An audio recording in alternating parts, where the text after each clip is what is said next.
Welcome back to Attack 404. In this episode, part 2 of Incident Response Plan, we're going to be taking a look at an Incident Response Plan and what goes into creating one. This is just going to be a pretty basic outline of what you would need to include in an Incident Response Plan. Again, you'll have to fine-tune this to your organization just so you can get things where you need it to be. And then if need be, as the organization evolves, so too should your incident response plan. So let's jump right in and take a look. I'm going to be using the table of contents that's on the right, and we're going to be going down the list. I'm not going to spend too much time on each section. I'm just going to highlight some of it and then move on to the next. So defining and closing out an event is basically going to be in a few categories, and that's going to be false positive, false negative, true positive, and true negative. When we start to look at events that come in, this is going to be the most basic diagram you'll probably ever see when it comes to how an event is triaged. And essentially what it does is an event is triggered. We go down to, is it a false positive? Yes or no. If it is a false positive, document and create a ticket. Contact the owner of that alert or the security team, and then close the ticket as it needs tuning. And then if we need to, we follow up on that. More often than not, we should be following up on that because we want to tune out as much noise as we can, because that'll make analysts' lives a hell of a lot easier, because then they'll be seeing things that they need to see rather than stuff that they don't. Ticket fatigue is a real thing, and that's something you want to strive to mitigate in your environment. If we identified that it's not a false positive, we need to start investigating it, categorize the event, and then close the ticket as a true positive. And then whatever the business does with those tickets as they build their metrics, that's completely on them. One of the other aspects I want to take a look at, as we've seen the basic flowchart of what an analyst will be doing and how they triage an event, this one's going to be a little bit more advanced, and then the final one is going to show you exactly what happens. Again, an event is triggered, we start the analysis, and then we decide if this is an incident or not. In this case, we're going to go with yes, and we're going to go down the pike to see if it was a breach. If it was a breach, we're going to contain the IOCs, we're going to contact major incident management, and then if it's a high fidelity system, we're probably going to ask to quarantine the box or even lock the user out if it's a high level user like we discussed with the C level. And then what's going to end up happening is we're going to continue to the incident response process while the business is doing what it needs to do and deciding whether they want to engage different parts of the business, and then we're going to create highlights from the ticket and the lessons learned, and then eventually close the ticket. And then that's going to get recycled back into the SOC. So we could either create new events or we could create a different process around what has just happened. So if in the event that this is not a breach, we're just basically going to document all the IOCs. Same thing like we're doing here. We're going to determine if in the event it's a false positive. If it is a false positive, then we contact the owner who presides over that event. And then we get them to tune it. If we keep going down, if it's a false positive and it's no, if the system or user or data is not critical, then we could remediate and potentially re-image the box and then close the ticket. Again, if it's more impactful, then we're going to contact more on this side.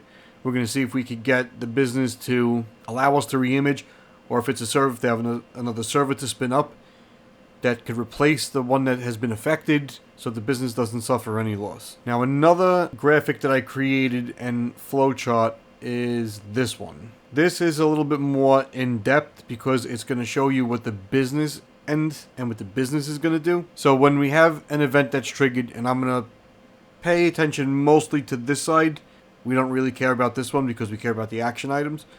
When an event is triggered, if it's a true positive, we're going to identify the threat, search for any affected systems, which is a minor threat hunt. We're going to contain and block if we can, meaning that it's not a server or a high fidelity user that might need white glove bullshit treatment. And then we're going to document all the evidence, and then we're going to apply the indexes to make sure that we're going to back what we're saying or doing. So if they come back and they say, hey, how come you didn't block this system or you didn't quarantine it, it's a server, we can't do that because it's also making us money. So from that, what's going to happen is, does it require major incident management? If it does, you're going to get on the phone, you're going to call whoever you need to call. They're going to get on the phone with their people. This is starting to sound like a lot like a Sopranos episode. So what's going to end up happening is we're going to wait for anything that comes back from major incident management, and then they're going to decide how they want to remediate. Are they going to rebuild? Are they going to re-image? They're going to virus scan, restore from backup, whatever they decide to do. And this is the part where it becomes interesting, because now if the business deems that they want to engage forensics, or business continuity disaster recovery, they're going to do this at this step. And if it's more than that, not listed here, they're going to engage crisis management. That's a whole other topic I'm not really going to get into. But once they engage forensics, it's going to be based on or around the analysis that the incident responder produces. Are they getting conflicting information from the endpoint rather than the network, or vice versa? If they're seeing traffic in the network that they're not seeing on the endpoint, chances are there might be a rootkit installed, and that's when it's going to get punted up in scenarios like that to forensics. How do we define an incident? I've created a list of what would basically define an incident of itself. So it'll be disable the organization from continuing to provide mission critical services, impact on some type of financial, whether that be accepting credit cards, processing payment, any of that. Does it attack a high fidelity individual? Does it impact certain portions of the business or a subnet or any part of the business that can cause an outage or an impact to that organizational unit? Is the system that is being affected public facing, and can it cause a brand impact? That's going to fall also under what's called crisis management. I'm not going to discuss that right now. I'm only going to discuss the first portion that's in this bracket. And then finally, if the server or entity is utilizing branding or imagery that's going to kind of make it look like they're associated with us, and if a high-profile account has been taken over or compromised that might be sending phishing or other types of malicious content, that's something that would be considered as an incident. So if we define a data breach, it's any account compromise of low-level to a high-level accounts, meaning there's lateral movement, somebody gained access and authenticated to the environment in some way, shape, or form.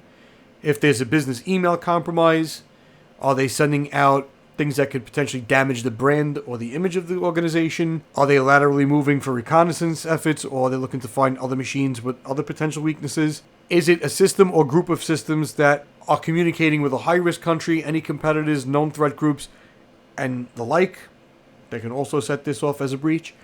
And anything that's a defaced server or communications that are to or from or bi-directionally considered abnormal traffic patterns that we've never seen before, meaning is traffic going to or coming from a location that we would kind of look at and be like, that's not normal. Or if we see that systems are being scanned rapidly from an internal computer, or if there's a high rate of bandwidth being used to scan systems on the public-facing internet, that might lead to an incident itself, because that could potentially run into denial of service. When we discuss incident impact, we need to take account of the following criteria that's been outlined. I'm not going to run down through all of it because I'm trying to keep the video kind of short. But also, this will support business continuity and disaster recovery in a sense that we're accepting that a server could be down for 4 to 23 hours. If it's more than that, then it goes into a business continuity and disaster recovery event where we'd have to recover those systems. So as you can see, the server outage lasts 1 day, and that's basically what we go into. System criticality indexes, like almost all of the other indexes, are basically broken down to what our environment deems as high criticality, medium criticality, low criticality, and basically informational. We don't have to action unless that action or event leads to an incident. We could also define, and we need to define, the critical information that we need to take heed of, that if it's being accessed or targeted, that'll set the tone of how we respond to that event, which may end up becoming an incident or a breach, all the way down to the legal information, and then again, the high, medium, and low criticality. As we discussed before, the user criticality indexes are also very important, because this will allow us to not only use the data in the systems, but also the user behind it, and then set how we respond and how quickly we respond to a given event that might be becoming an incident or a breach. The analysts have put those tickets and users before any of the other tickets because they have a higher criticality.